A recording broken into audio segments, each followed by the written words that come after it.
कुबड़े ये बहुत ही कुटिल और कुचैल हुआ करते हैं। उस पर भी स्त्री और दासी ये किसी पराये विभूति नहीं देख सकती, किसी को सुख को नहीं देख सकती। रानी तिलक जो साचू काली देयु भावाय मन भावने आली। दासी इधर हो, इधर हो, आओ। नहीं मारेंगे, आओ मारेंगे, परिगणी कपट्टी दुरान मार कर फुसला रही है। हाँ हाँ आओ। हर्ष समय विषम कहीं कर शिकार सुना। दासी बैठो, देखो हर्ष समय विस्मय कर्ण कारण भोई सुनाई। देखो दासी, मैं तुम पर क्रोध शत्रु में भी नहीं करती हूँ। वो तो दिख रहा ये तो तुम्हें एक शिक्षा दी है। दासी, तुम हर्ष के समय विस्मय क्यों कर रही हो? आखिर बात क्या है? तुम सच सत्य बताओ, तुम्हें भरत की सौगंध है। एक ही बार आस सब पूजी, अभी कछु कहूं जी बिधर दूजी। महारानी जी, दासी, आपने तो मेरी समस्त इच्छाओं को एक ही बार में पूर्ण कर दी। अब क्या मैं कोई दूसरी जीवा लगाकर अपने बात को आपके प्रकट करूं? आप ही बताइए। हम कहे भी अब ठकुनी सुहाती, नहीं तो मोनी रही दिन रात। अब मैं भी वही बात कहूंगी जो आपके हित में होगी, और नहीं तो मैं पूरे दिन इस अपने मुंह को सील के रखूंगी, कुछ भी बात आपसे नहीं बोलूंगी। कोई न पिघोए हमें कहानी, छेड़ी छाड़ी अभी हो बेनरा। महारानी जी, अरे कोई राजा हो, चाहे वो कलुआ राम हो, भरत हो या शत्रुघ्न लक्ष्मण, कोई हो, मुझसे इसमें क्या मतलब है? मैं दासी हूँ तो दासी न रहूंगी, रानी तो नहीं हो जाऊंगी ना। बहुत अच्छा।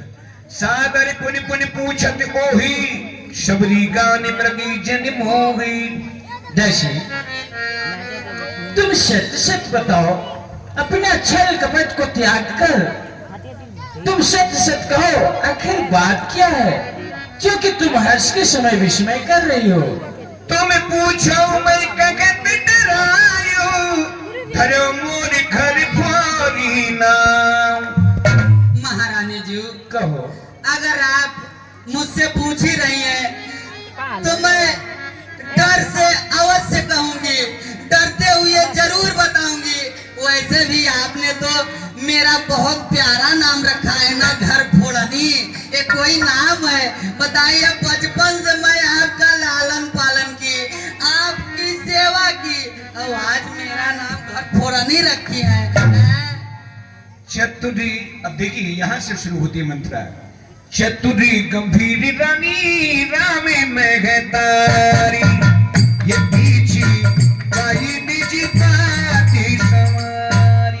अरे महारानी जी, कहो। आपसे बुद्धिमान और चतुर तो राम की महतारी है, माँ राम की, जो देखिए समय को पाते ही सारी बातें संवार ली है, इसको बोलते हैं बुद्धिमान।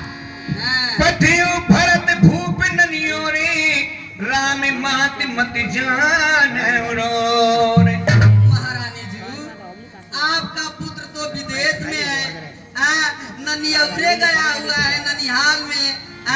इसी के वजह से देखिए यहाँ पर सब कुछ अंदर ही अंदर क्या हो गया, कुछ आपको पता चला? नहीं चला। भाभी बस प्रतीत उड़ाई, समय के साथ भाभी माने समय होनी, पूछी रानी पुन शपथ दिवाई। दासी, कहिए महारानी जी। देखो तुम्हें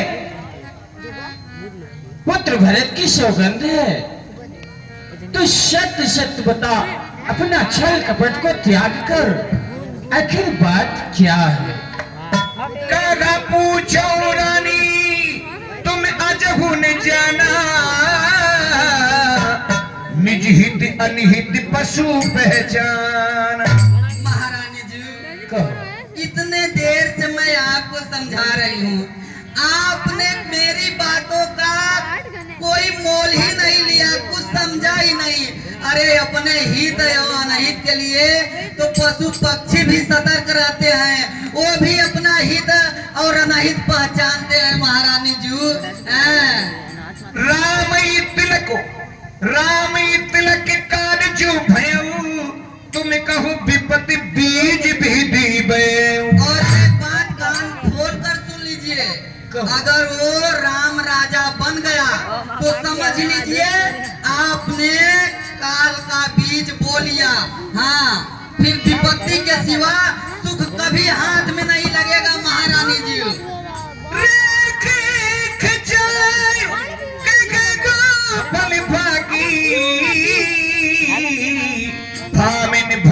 दूध की माखी। महारानी जी, ये देख रही है ना, ये मैं रेख खींच के कह रही हूँ कि जिस दिन वो राम राजा बन गया तो आप उसी तरह से हो जाएंगी। दूध में जो मक्खी पड़ जाती है, मक्खी, और लोग उसको ऐसे निकाल के ऐसे फेंक देते हैं ना, उसी तरह से आप हो जाएंगी।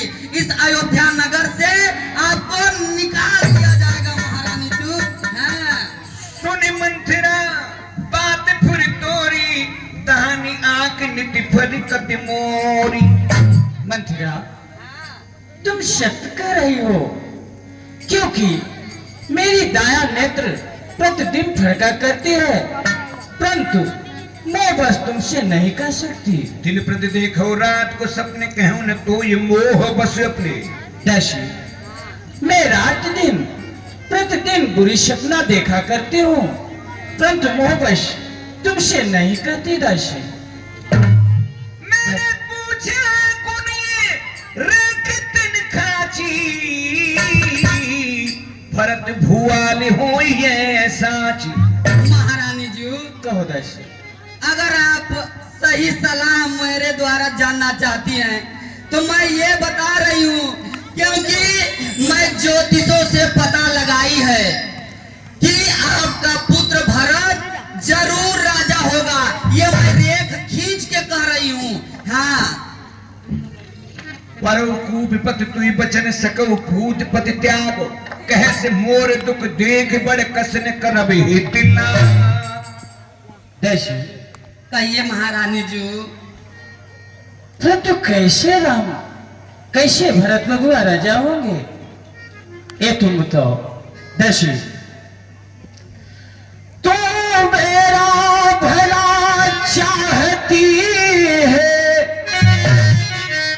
तेरा गुण जान लिया मैंने, निश्चय ही कपट धूप में है, उनको पहचान लिया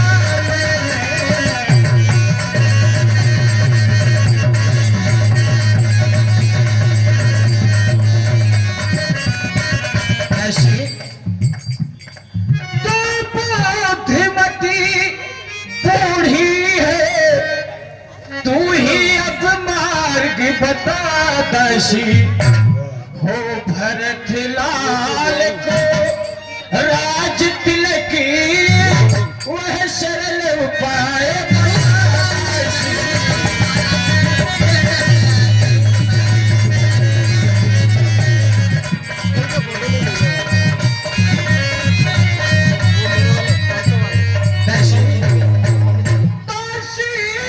तुम पर वारी जाओ, तेरे मत की बलिहारी है भरत लाल ऋणी तेरा, तू ही उसकी महतारी है।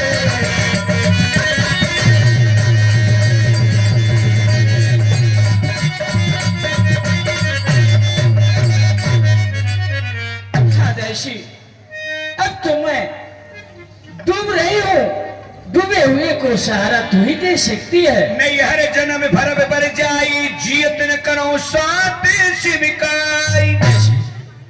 मैं अपना जीवन नैहर में जाकर वितरित कर लूंगी, पर जीते जी शवत की सेवा नहीं करूंगी दासी। 101 रुपया और कुछ बर्तन हमारी केकई और मंथरा के आने पर कोई बच्ची दान करती है, बहुत बहुत धन्यवाद। अब देखिए समय बदलता है। मंथरा कहती है, दुई वरदान भूप संथाती मांगू आज जुड़ा पूछाती। महारानी जी, कहो दासी। अब जब आप भरत को हमको जो है, हमको भरत की माँ बना ही दिए आप, तो मेरा भी कर्तव्य बनता है कि पुत्र को किसी प्रकार का तकलीफ न हो। बिल्कुल। इसलिए महारानी जी, मैं कुछ बातें आपको याद दिलाना चाहती हूँ। बहुत समय पहले की बात है। हाँ। शायद आपको याद है या नहीं, ये तो मैं नहीं जानती। क्यों भाग रही है तू? लेकिन बता रही हूँ, जब देवासुर संग्राम में आप महाराज के साथ गई थी। हाँ। गई थी ना? हाँ। तो वहां पर महाराज जब घायल हो गए तो आपने कितनी कुशलता से महाराज का रथ जो है रणभूमि से बाहर ले आई थी और उनकी सेवा की, और जब उनकी मूर्छा भंग हुई तो महाराज ने अपना जीवन जो है आपके अधीन कर दिया और बोले, महारानी जी, मैं आपको कुछ वरदान देना चाहती हूँ, अर्थात 2 वरदान। जो आपकी इच्छा हो वो मांग लीजिए। ये बात सत्य है ना? हाँ। तो आप बोली कि महाराज, ये मेरे दोनों वरदान आप थाती के रूप में रखिए, समय आने पर मैं अपने दोनों वरदान को मांग लूंगी। ये बात सत्य है? हाँ दासी। तो उसी का समय अब आ गया है। लेकिन 2 वरदान मैं क्या मांगू? अरे सब बताऊंगी सब बताऊंगी प्यारी। बताओ दासी। सुतगी राजू रामी बनी बासु दियो सगी सगती हुलासु। महारानी जी, हाँ। अगर आपको मांगना है वरदान, तो पहले वरदान में ये मांगना कि ये जो अयोध्या का राज्य है ना, हाँ। ये राम को नहीं भरत को हो। अच्छा। हाँ। और दूसरे में मैं क्या मांगू दासी? और दूसरा वर आपको ये मांगना है कि राम को 14 वर्ष का वनवास, तपस्वी का वेश धारण करके राम 14 वर्ष वन में रहे, उसे किसी भी राज्य में जाना वर्जित हो। हाँ, नहीं तो प्रजा विद्रोह कर देगी, सारा खेल पलट जाएगा। हाँ। तुम जो कह रहे हो मैं वैसा ही करूंगी, परंतु दासी, भूपत शपथ राव जब करई तब मांगो ये बचानी न करई। महारानी जी, कहो। परंतु एक बात याद रखना। हाँ। जब तक महाराज राम की सौगंध नहीं खा लेंगे तब तक अपने बातों को प्रकट कर मत करना, क्योंकि पुरुषों की आंखों में जादू होता है।